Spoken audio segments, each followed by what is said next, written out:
It's my ex-husband's fault that I'm this way. It's my mother's fault. This doesn't feel right. That's the body sending signals back to the brain. And if you respond to that thought as if it's true, that thought is going to lead to the same choice. It's going to lead to the same behavior. It's going to create the same experience. And it's going to produce the same familiar feeling called you. And you're going to say, this feels right. It feels familiar. You see, going from the old self to the new self is the neurological, is the biological, is the chemical, the hormonal, genetic death of the old self. People who say to me, I'm in the river of change, I'm in the unknown, I'm in this void, I can't predict my future. I always say the same thing to them. The best way to predict your future is to create it. Not from the known, but from the unknown. What thoughts do you want to fire and wire in your brain? You can't wait for your wealth to feel abundance. You can't wait for your success to feel empowered. You can't wait for the mystical moment to feel awe. You can't wait for your new relationship to feel love, or your new job to feel gratitude. That's the old model of reality, of cause and effect. Waiting for something outside of you to change how you feel inside of you. When you feel differently inside of you, you pay attention to whoever or whatever caused that. And that event in and of itself is called a memory. To wait for our environment to give us relief. But the quantum model of reality is about causing an effect. Which means when you feel whole, you begin to heal. When you feel empowered, you're going to be successful. When you're worthy enough, you'll feel abundant. When you are in love with life and in love with yourself, you will find an equal, or it will find you. And when you are in awe of the moment, the mystical is going to bless you in a way that you never anticipated. And when you are in a state of gratitude, your job is on the way. That's causing an effect. And by the way, what is the emotional signature of gratitude? Don't you give thanks when you get something or you receive something? So then, what if you were to begin to give thanks or feel thanks before it manifested? Would your body, as the unconscious mind, believe it's in the future experience in the present moment? Because gratitude is the ultimate state of receivership. And so, we don't pray in our work to have our prayers answered. We get up as if our prayers are already answered.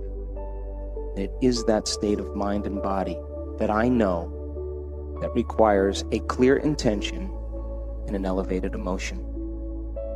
And the clear intention is an act of the mind and the brain. And an elevated emotion is when you open your heart.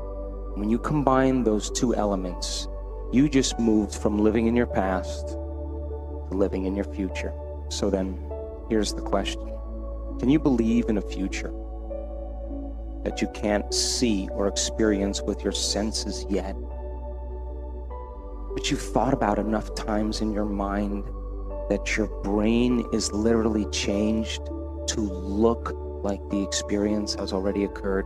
And can you fall in love with a future potential that already exists in the quantum field? And how many potentials exist in the quantum field?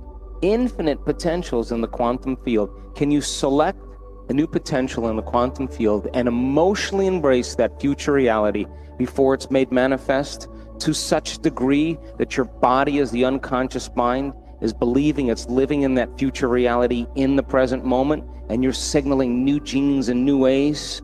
If there's physical evidence in your brain and body to look like the experience has already happened, there's evidence there physically, by thought alone. Relax, because the experience is going to find you. But it all begins with you, and it all begins inside of you, and it all begins with your mind, and it all begins with your unconscious mind. For most people, they're going to see lack and limitation, partly because it's already been programmed in them, partly because they're paying attention to the mainstream media. And I tell people a big tip: turn off the mainstream media. And why do you say that? Because it is programming you. It's called programming you for a reason. It's programming you for lack and limitation. It knows your hot buttons. It knows what you're afraid of. It is going to focus on that. It is going to highlight that.